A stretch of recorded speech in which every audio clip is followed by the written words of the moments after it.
চঞ্চল অথচ শান্ত। সত্যি বলতে অনেক ধরনের পতঙ্গই আছে, তবে এই প্রজাপতির প্রতি টানটা বহু মানুষের, মানে বহু মানুষের প্রজাপতির যে সৌন্দর্য আছে সেটা দেখতে ভালো লাগে, বা মনে হয় যে যদি হাতে এসে বসতো বা ধরা যেত।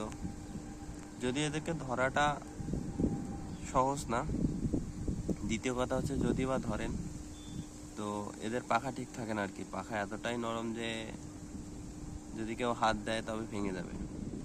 সেই জন্য প্রজাপতি পারতপক্ষে না ধরাটাই ভালো। যদি সম্ভব হয় বাগান করেন, ফুলের গাছ লাগান, আশেপাশে থাকবে, পাশাপাশি থাকবে, যেখানেই থাকুক ফুলের টানে চলে আসবে বা আসার সম্ভাবনাই বেশি। কিন্তু যদি ধরতে চান, প্রথমত ধরতে পারবেন না, যদিও বা পারেন। সে এখন যতটা সুস্থ আছে, অক্ষত আছে, ততটা অক্ষত রাখতে পারবেন না। তার থেকে বড় কথা হচ্ছে যে ধরার পরেও যদি পাখা ভেঙে যায় তবে তার জীবন আসলে হুমকিতে পড়ে। ফলাফল তাকে সুস্থ রাখা, জীবিত রাখা সহজ হয় না। যদিও সঠিক জানি না, এদের জীবনচক্র মানে অল্প কয়েকদিনের হয় আর কি।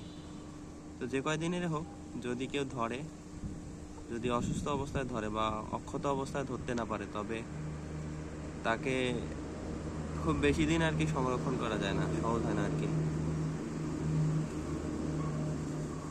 কিউট না? খুব কাছে আছে কিন্তু 6 ইঞ্চিরও কম গ্যাপ, কিন্তু উঠতেছে না। কারণ হয়তোবা সে ভাবতেছে যে সে নিরাপদ, সেই জন্য হয়তোবা। আর ওকে ডিস্টার্ব করা, বিরক্ত করা, ধরা এটা উদ্দেশ্য না। তবে একটা জিনিস দেখছি যে প্রকৃতিকে যদি কখনো বলেন যে একটু সহযোগিতা করতে, তবে সবসময় না হলেও আমি দেখেছি আমার অভিজ্ঞতায় যে সহযোগিতা করে। যেমন কিছুক্ষণ আগে কিন্তু খুব চঞ্চল ছিল, কিন্তু বেশ কয়েকবার বলার পরে বা মনে মনে, যাই হোক,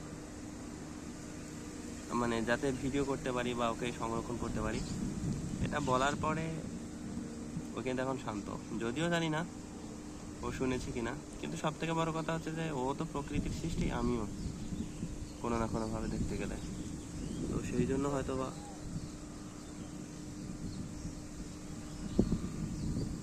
কি বলবো, এটাকে কথা শোনে আর কি। কিন্তু সব থেকে অবাক লাগতেছে, একে জীবিত আছে এখন।